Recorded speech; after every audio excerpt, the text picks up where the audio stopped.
Welcome to this video. इसमें मैं आपको ये बताऊंगा कि आपको कोई भी कॉम्पिटेटिव एग्जाम के लिए स्पेशली लाइक यूपीएससी ये कैसे डिसाइड करना है कि आप सही पढ़ रहे हो या गलत पढ़ रहे हो। ये आपको कैसे मालूम पड़ेगा that what you are studying is too much और too less for any concept topic और सब्जेक्ट। टू अंडरस्टैंड क्या पढ़ना है, कितना पढ़ना है, कैसे पढ़ना है, दो ही तरीके हैं। पहला है कि सिलेबस देखो ढंग से, और दूसरा है कि आप फिर पीवाईक्यूज देखो, उनको एनालाइज करो, समझो कि क्या पूछा गया है उसमें, और उसके थ्रू दैट क्या पूछा जा सकता है अगली बार। सो एक एग्जाम्पल के तौर से let me show you preamble को कैसे पढ़ना चाहिए, और प्रियम्बल में कितना पढ़ना चाहिए, क्या पढ़ना चाहिए और क्या नहीं पढ़ना चाहिए। जैसे कि आज तक प्रियम्बल में 7 क्वेश्चन आए हैं। ये 7 क्वेश्चन को प्रीलिम्स में जो आए हैं मैंने आपके लिए कैटेगराइज किया है ढंग से।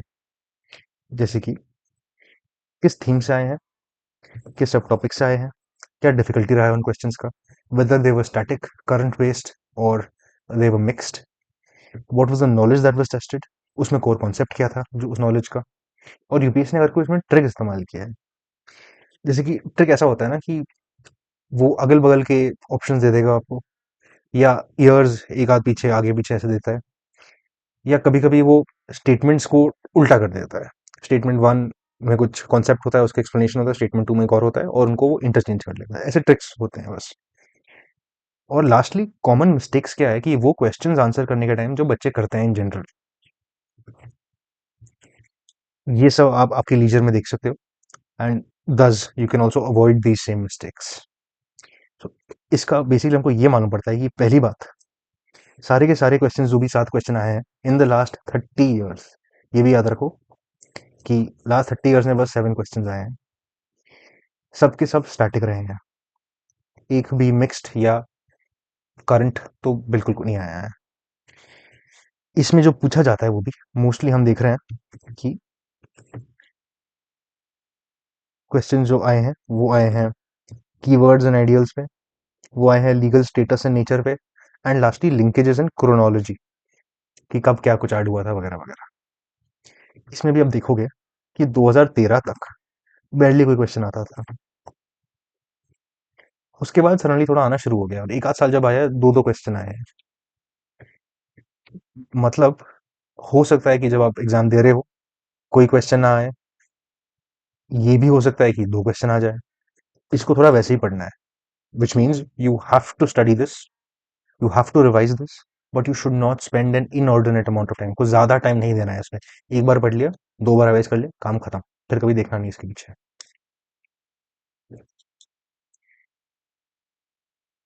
अब जो किस टाइप के क्वेश्चन आए हैं, मोस्टली सिंगल बेस्ट आंसर या स्टेटमेंट बेस्ड आए हैं, विच बेसिकली मीन्स क्वेश्चन दिया है, 4 ऑप्शन दिए हैं, इनमें से आंसर ढूंढना है। Which what this indicates is एक क्वेश्चन स्टेटमेंट बेस्ड दिया है, इसका ये मतलब है कि काफी स्ट्रेट फॉरवर्ड है क्वेश्चंस। जो नॉलेज टेस्ट कर रहे हैं बस वही टेस्ट कर रहे हैं, इसमें ज़्यादा गेम नहीं खेला जाता, ज़्यादा मैथ्स नहीं करना पड़ता, ज़्यादा दिमाग नहीं लगाना पड़ता in terms of logical reasoning उस पेपर के थे जैसे आपको 2026 में करना पड़ा। However, if you noticed, last question asked was in 2021। मतलब जो 2023 के बाद से हम जो देख रहे हैं कि हर साल पैटर्न कुछ ना कुछ चेंज हो जाता है, इसमें भी हो सकता है। तो this you cannot take as written in stone, मतलब चेंज हो सकता है। अब ये 7 क्वेश्चंस देख के हमको क्या मालूम पड़ता है, ये 7 क्वेश्चंस क्या है ये भी आप देख सकते हैं, इसी डॉक्यूमेंट में आपको मिल जाएगा। ये 1 2 3 4 5 6 7, फिर साथ में मैंने आपको आंसर की भी दिया है। ये देख के आपको इसमें ये मालूम पड़ रहा है कि पहली बात 42nd अमेंडमेंट इंपॉर्टेंट है, उसमें क्या चेंजेस होते हैं प्रियम्बल में, ये जानना बहुत ही आपको ज्यादा इंपॉर्टेंट है। दूसरा, आपको ये मालूम पड़ रहा है कि डेट्स इन जनरल इंपॉर्टेंट है। ये जो वर्ड्स की बात कर रहे हैं इसका ये मतलब बेसिकली इसका ये मतलब है कि कीवर्ड्स, जो कीवर्ड्स है उसमें किस किस टाइप के कीवर्ड्स दिए गए हैं वो आपको इंपॉर्टेंट है समझना, कि which phrase is attach to what keyword.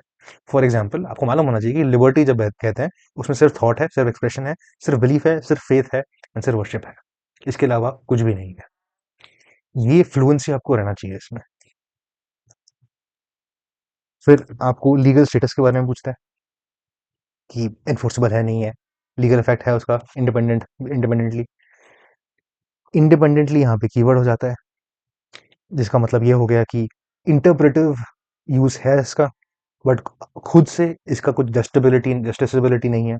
आप कोर्ट में जाके ये नहीं कह सकते कि प्रियम्बल में ये देखो ये लिखा है बट ये एक सरकार ये कर रही है। इसमें ये एक इंपॉर्टेंट चीज है कि अभी तक केस लॉ डिटेल उतना टेस्ट नहीं किया गया है। इसमें इस पूरे प्रियम्बल में बस ये 3 ही इंपॉर्टेंट केसेस हैं। ऑब्जेक्टिव रेजोल्यूशन भी ढंग से इसमें पूछा नहीं गया है। इसका ये मतलब हो जाता है आपके लिए कि जब आप ये पढ़ते हैं, आपको ये ध्यान में रखना है कि ये केस लॉज पूछा जा सकता है प्रीलिम्स में। मेंस की बात भी करेंगे इसके बाद हम, बट प्रीलिम्स के लिए एंड इनफैक्ट फोकस एरिया तो मेंस के लिए भी सही है। बट इसमें आप ये देखोगे वैसे कि keywords and their objectives important है, जो 42nd अमेंडमेंट में चेंजेस हुए थे वो इंपॉर्टेंट है, डेट्स इंपॉर्टेंट है, और लीगल स्टेटस इंपॉर्टेंट है। इसमें आपको हाईएस्ट प्रायोरिटी देना है इसको, ये तो पक्का ही रिवाइज करना है 2-3 बार। जो मीडियम है ये हो जाता है कि इसका लिंक क्या है डीपीएसपी के साथ, फंडामेंटल राइट्स के साथ, वगैरह वगैरह, स्पेसिफिक टर्म्स का मीनिंग, और ये जो एक आध केस है। Reason this is medium is this is more of conceptual.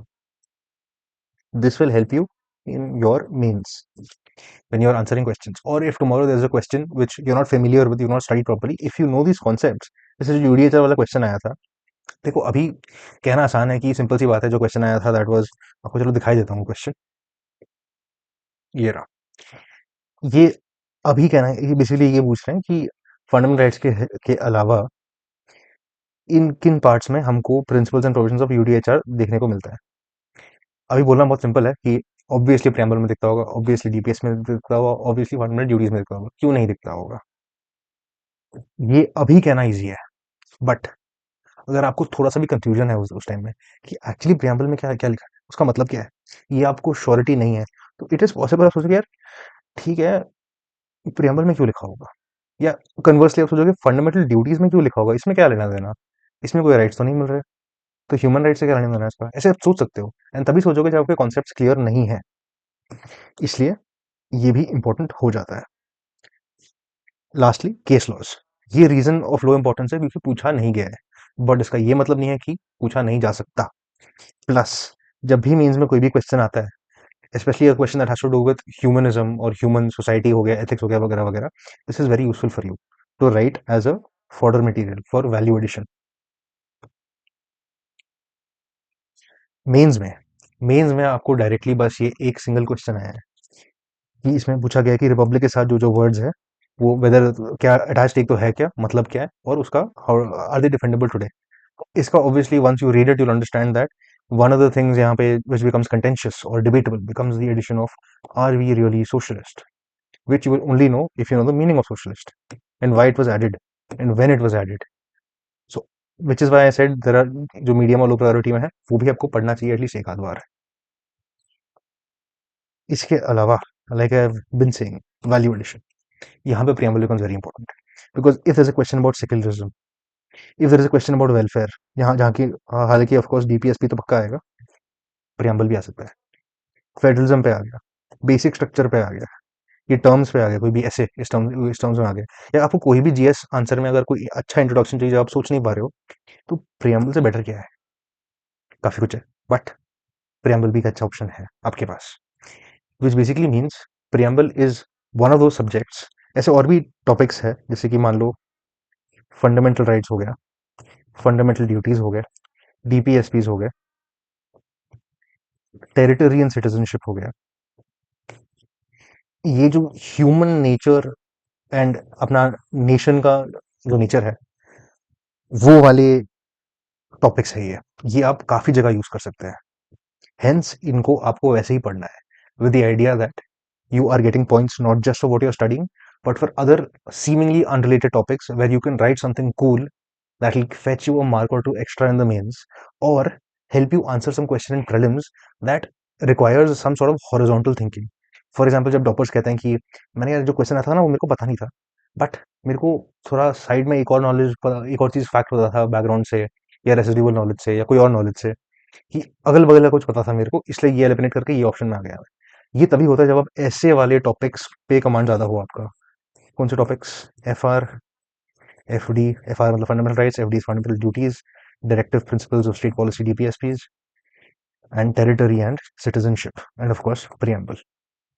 Main ये वाले हैं। ऐसे ऑफ कोर्स और भी टॉपिक्स है, बहुत सारे सब्जेक्ट्स में से टॉपिक्स हैं, but these are those kinds of topics where you have to give focus. Because of that, despite only 7 questions in the last 30 years in prelims and 1 question in mains in the last 10-12 years. So that's it. Thank you. If you have liked this kind of analysis, one question you should probably have right now is, यार मैं हर चीज के लिए ऐसे कर कैसे सकता हूँ? इतना टाइम कहाँ है कि मैं ये हर जगह कर पाऊँ? And that is why we at the aspirant network हम ये बिल्ड कर रहे हैं ये चीज आपके लिए। बना नहीं है अभी तक, बना ही रहे हैं अभी भी हम। इसमें हमने यही काम किया है हर टॉपिक के लिए, पीवाई क्यू एनालिसिस ढंग से करके। We give you a proper what to study, how much of it should you study, and how should you study it. जैसे कि इसी टॉपिक में अगर आपको मान लो प्रियम्बल पढ़ रहे हो, आपको बेसिकली पीवाई क्यू एनालिसिस के बाद मालूम पड़ता है कि ये 4 चीजें ही पढ़ने हैं। अभी इन 4 चीजों में भी मान लो आपको लीगल स्टेटस में ये श्योर नहीं हो कि आपका लीगल स्टेटस खत्म कब हुआ है, तो उसके लिए you get like this. So for example, how do you know that you have studied everything about the Berubari Union case as far as the legal status of the preamble is concerned? तो आपको बस इतना ही मालूम होना चाहिए कि whether the preamble was considered a part of the constitution, interpretation के बारे में क्या कहा था इस केस ने, और ऑपरेटिव प्रोविजंस और preamble में क्या फर्क है, and whether finally preamble is a source of power। अगर आप ये सब आंसर कर सकते हैं तो आपका ये हो गया। ऐसे आपने अगर ये सब कर लिया है तो आपका लीगल स्टेटस एंड अमेंडेबिलिटी खत्म हो जाता है। ऐसे आप हर एक टॉपिक के लिए कर सकते हैं। एंड ऑफ कोर्स हमारा आइडिया यही है कि हम ऐसे videos we will be making for everybody over here as well, so that not only do they have all of this, they also have an idea कि इसमें भी आपको क्या चीज बार बार रिवाइज करनी है और क्या चीज आपको एक बार पढ़ के छोड़ देना है। एक बार पढ़ के आप लीव कर सकते हो उसको।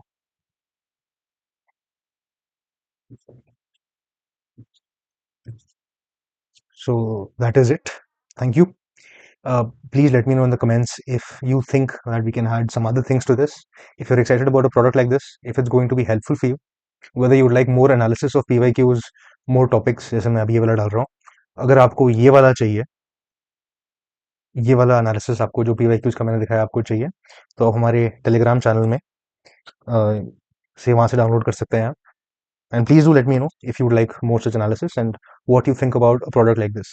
Is it going to help you avoid 3 hours of lectures that teach you 1 hour of reading? And is it something that you require to ensure that your syllabus coverage is actually complete?